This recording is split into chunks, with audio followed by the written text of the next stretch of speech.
Welcome to the CFI Faculty Lounge Podcast, an outlet created for continuous learning and actionable insights for faculty. I'm your host, Eric Magrum, inviting you to join us in conversations with dedicated educators who share their experiences, challenges, and effective solutions. Today, I'm excited to welcome Dr. Timothy Ball, who teaches within the School of Communication Studies at James Madison University, and to learn from his journey to and through academia. Thank you, Tim, for being with us today. You're welcome, Eric. Thanks for inviting me. Absolutely. So, can you take us through your journey as an educator, where the journey started, and how you ended up here at JMU? Okay. I come from a family of educators. My grandparents were teachers. My dad was a teacher. I have aunts and uncles and cousins who were teachers. My dad, for most of my teenage years, he was a junior high teacher. And I thought, oh, hell no. I'm not doing that. So I went to Iowa State University to become a journalist. And then I discovered that I wasn't that good at it. Calling people up and asking, so I know your daughter was killed in a car accident. Can you give me some information about her? I didn't do that very well. Yeah. So I went back home. I'm from Spokane, Washington. Got a master's degree, got an assistantship, teaching communication classes. Okay. And I thought, okay, at least they're not 11 years old or 12 years old. Okay. They're adults. And then I got a PhD at Washington State University. And while I was there, I met two people, Tim and Andrea, who I worked with Tim, and Andrea became his wife, and they were from James Madison University, and they met in London during a semester abroad. And they were always saying what a great place JMU was. So I was ABD. Okay. And I saw this ad. It was just for a 1-year position teaching what was GCOM back then, not public speaking, but intro to communication. I called them. By then they'd moved to Portland, Oregon. Mm-hmm. I said, there's this job at JMU. And they said, you should go. I think you'll love it. That was in 1998. Wow. So, okay. 27 years. That's how I ended up here. 1 year position turned into a 3-year position, turned into what is now 27 years. Wow. That's a very peculiar happenstance that you met two folks that had such good things to say about JMU. I want to come back to something that you said in there, which was your folks were teachers, and that you knew that you did not want to be a junior high educator. Can you speak to that a little bit? My wife was also an elementary school teacher. Okay. And just the classroom management. Okay. I knew I didn't want to do that. Okay. I didn't want to be involved with those age groups. So I understand. I actually had in high school, I remember we had a substitute teacher who was talking about how he didn't want to be a teacher. And the first day of kindergarten, or he was teaching kindergarten, he had a kid run at him with both barrels running, as in noses running for listeners. And he said, yeah, that was it. That was absolutely it. So can you talk a little bit about some of perhaps the mentors? Obviously, your folks may have fallen under that category, but mentors that sort of pushed you in a certain way, and maybe not formally, but informally. I actually talked to my graduate student teaching assistants about this Monday. So I teach a large lecture version of ASCOM 123.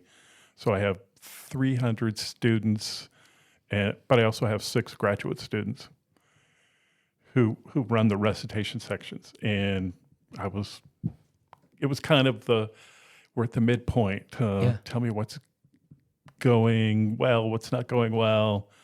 And I hearkened back to Parker Palmer, The Courage to Teach. And I asked them, why did you choose to be teachers? Why did you choose this kind of assistantship? and who were your mentors? And they named some mentors because some of them got their undergraduate degree at JMU, so some of them I actually knew. And I told them my mentor, who I met when I was getting my master's degree, David Cornelius, he inspired me. He could tell, he was originally from Kentucky, so he had the ability to tell stories that were relevant and kept students interested. I knew that I didn't have that same storytelling ability, but he inspired me, and I thought, I can do this. And David and I were friends for about 35 years. Unfortunately, he passed away a couple years ago. I'm sorry to hear that. But it was that I was watching him. I would watch him in the classroom. I would pick his brains. When I left or graduated from my master's degree program, I took a position teaching at the University of Idaho. And here I was, an instructor of record, teaching courses that I had never taught before, having never even written a syllabus, because the syllabi were provided to us. And so I remember driving from Moscow, Idaho, back to Spokane, and it's like, David, I need help. I don't know how to do this. Yeah. So now with the graduate students, we have a pedagogy course, and one of the things that we will work on in the spring semester is, what does it mean to be an instructor of record? What should you include in your syllabus? How do you scaffold learning? So we have speeches, an informative speech and a persuasive speech, but okay, so your informative speech is, let's say, week 8. How do you get them there? How do you scaffold their knowledge? What kind of experiences do you give them so that when it comes to the speech, it's not a totally new experience? So that was my mentor. Yeah, I want to ask a more of a nitty-gritty question about what was it that he did that inspired you? Can you think back? Because I think to my own journey, and there was specifically a couple moments, one in particular where I had what some psychologists call ignition, and it was, that's what I want to do. I think it was he enjoyed teaching. Yeah. And I enjoy teaching. After 27 years, I still find ways to keep myself interested. Working at the CFI is one of my ways of challenging myself. I think, and I remember my dad, he taught for 30 years. And I remember the last couple years, he would come home and he would just collapse on the couch. He was just burned out. And I don't want to be that, and I'm not that person. But that stuck with me. It's like that image of, I'm just going to lie here on the couch because I'm exhausted. And how do you, going a little off tangent, but how do you personally try to get away from that, or know that, okay, if I do these things, it's going to end up being like that? What do you do to make sure that you don't end up in that situation? I have learned, probably later than maybe some other people, to draw boundaries. I remember when my wife was teaching, and she would work all the time. We would both work all the time. And then she retired, and she went, I miss being with you. And I'm upstairs working, and she said, you just need to stop. And working with Dana Henry here at the CFI in the scholarship area, just focusing on, you can say no. And saying no and going, okay, I'm done. I'm going to shut off the computer. I'm not going to answer any more emails. I'm going to spend time with my wife, with people who are important to me. Not that the students aren't important to me, but I can't go and, as long as I used to, because that would lead to that image I have of my dad sprawled out on the couch, just exhausted. So those of us who may be struggling with drawing those boundaries, what would be a sort of cursory step or dipping your toe in the water of trying to draw a boundary that might lead to more work-life balance? Shutting off the computer, not looking at your phone. I also started reading for pleasure. I remember I was here and I thought, I'd like to read the Harry Potter books. So I read all of those. And then I thought, I have never read the classics. I've never read Hamlet. I had never read Dickens. So I started with Dickens, Tale of Two Cities, and then Nicholas Nickleby, Great Expectations, Little Dorrit, Bleak House. That is I guess it's one of my hobbies. It's how I decompress. Absolutely. That works. You couldn't have segued into my next question better, which are there hobbies or personal interests that help you bring new energy and perspectives into your role and or maintain that balance? So reading, I like to cook, but professionally, I've been involved with the CFI almost since it was established. I remember shortly after the CFI was founded, I thought I want to be a teaching fellow, and I applied and worked with people from other departments. We were focused on Second Life. I don't know if you even know. I don't know what that Second is, Life. actually. It was a big deal. You created avatars, and there were islands, and organizations bought islands, and you could fly into meetings, and it seems silly now, but we were exploring. It's like, so how could we use Second Life at JMU? Now, of course, with the pandemic, the Zoom, right? But that was what we were just exploring. That's like, so what is Second Life, and how could we use it at JMU, and how do other universities use it? So, professionally, being involved in the CFI, both in the scholarship area and the teaching area, keeps me interested, keeps me engaged. So it seems like the CFI has been a central tenet to your sort of work-life balance. It gives you a different purpose other than your occupation that you're contracted to do. Can you talk a little bit more about the evolution of yourself within that CFI or within the CFI, and then how it's continued to just, that fire in the belly is still there?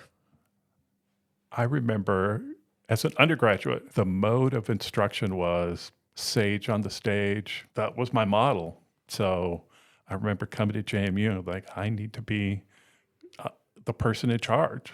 And through my involvement with the CFI, I became more committed to active learning, to student-focused learning, and to scaffolding, and the idea of backward design, which is very important. So there are programs here like JMU Design that I was a part of that helped me really think about, I want the students to be here, but what steps can I take to get them there? So switching gears a little bit, what does it mean to be excellent in your role? I saw that question. I thought, I'm not sure that I'm excellent. I see myself as somebody who's striving, so I have a large lecture class on Monday and a large lecture class on Wednesday. So Monday, I tried these activities. I went, how can I do this differently? So on Monday, instead of walking around Miller, we just hung out in that courtyard outside of Miller Hall. And that was okay, but I think if we walk around, we can hear different things, notice different things. So I'm always asking myself, did that work? How could I do that better? I look at their nonverbals, I go, let me see if I can do that differently. Now that's in your teaching role. So you obviously have the academic 3 pillars. How would you approach that excellence in your role from those 3 pillars? So we sort of talked about the teaching aspect. Can you talk about the others? And then perhaps how they all sort of mesh together? I probably read Boyer's book, Scholarship Reconsidered, maybe in my PhD program, but I'd kind of forgotten about it. Then I reread it and I thought, oh, what I do is the scholarship of teaching and learning. I'm a Sodal scholar. So I collaborate with people in my department.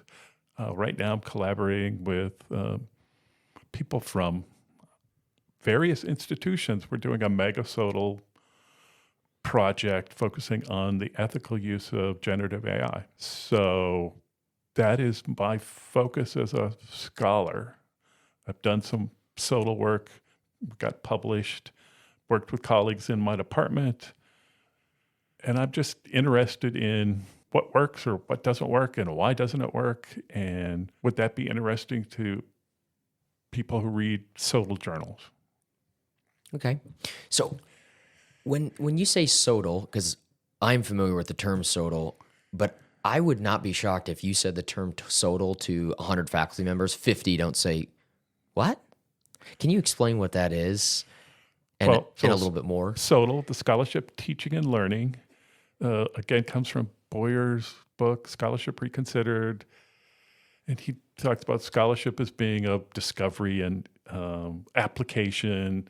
But he also maybe didn't invent, but said, it's okay to do research on what your students are learning and how you're getting them to learn that.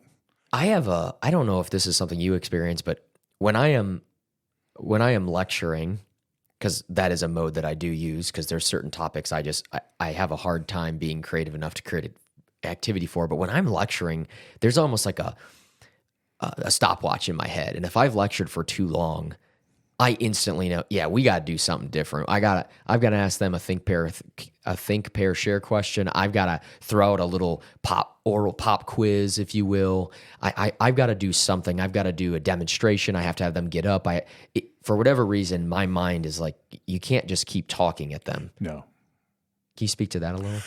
Lecture is certainly appropriate, laying the groundwork. But like you said, even in a 50-minute class,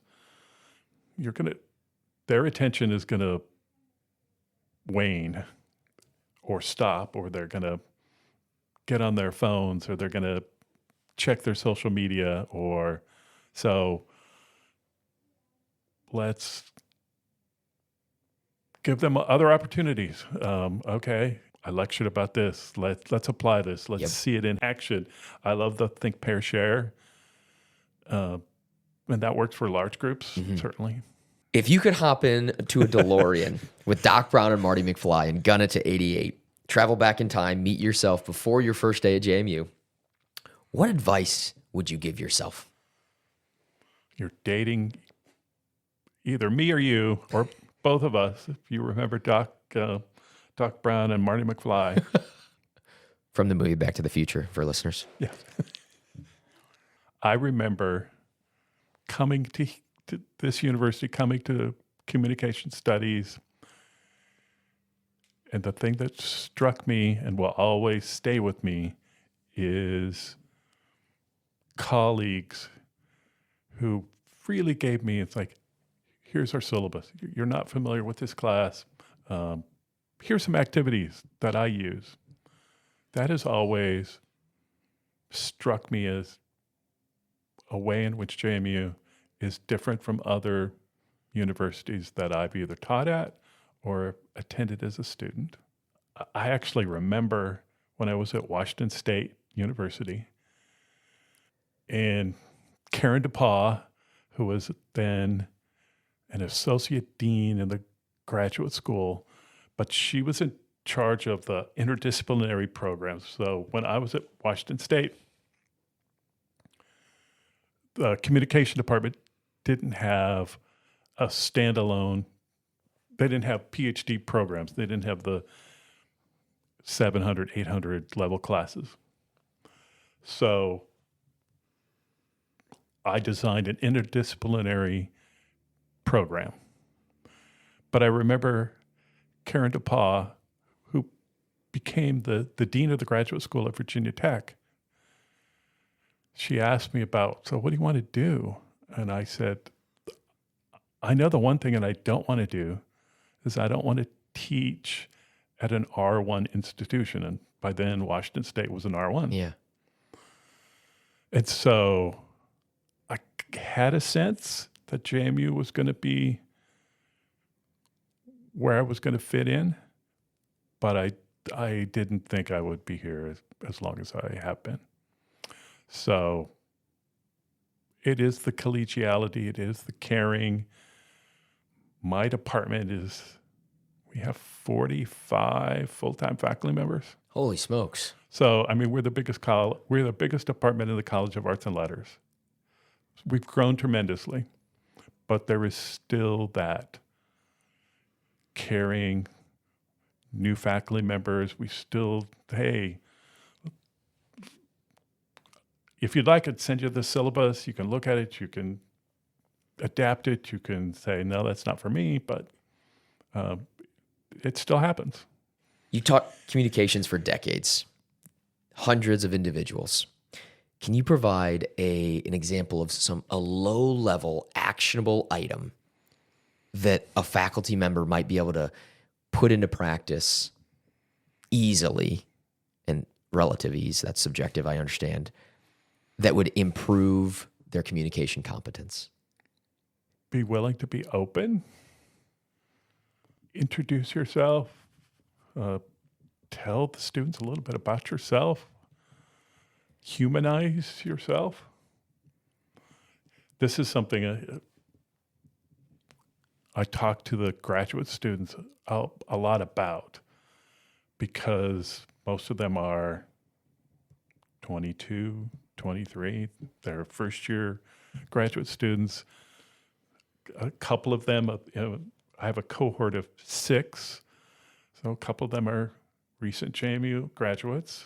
And so they talk a lot about imposter syndrome, but they also are wary about establish the boundary, and